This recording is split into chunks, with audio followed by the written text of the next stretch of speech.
we're going to make Infantino's meat sauce. To start, you need lots of whole peeled tomatoes, Yes, for this large batch, 5 cans of tomatoes.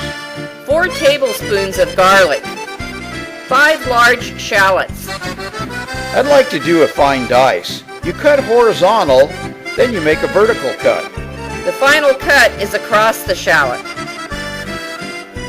We add DeCampo's olive oil to our 24-quart pot. About 1/4 inch deep, Add the garlic. all of your shallots. You salt to taste.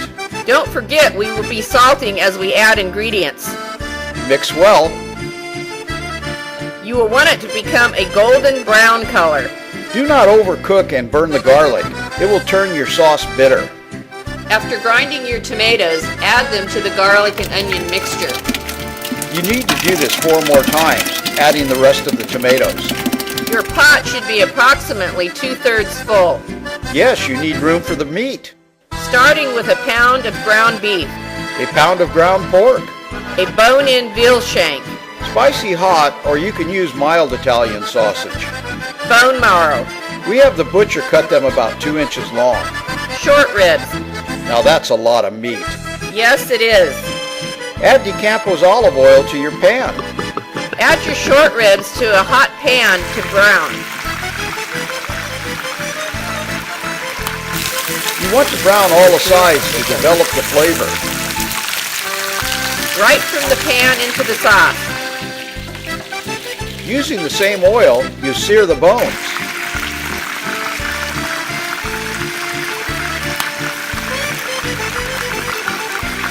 A quick flip to keep in the flavor.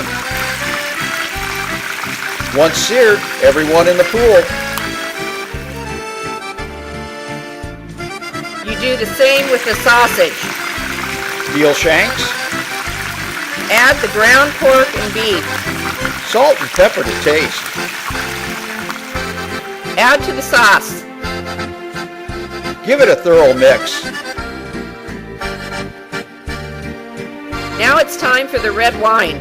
Nancy likes to taste before adding the wine. You should always use a good wine that you would also drink. You add about a half a bottle for this amount of sauce. If you don't like wine, you can leave it out.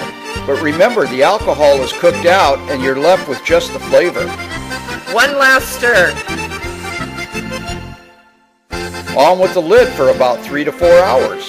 You need to check and stir about every half hour. You can adjust your seasoning as it cooks. Enjoy!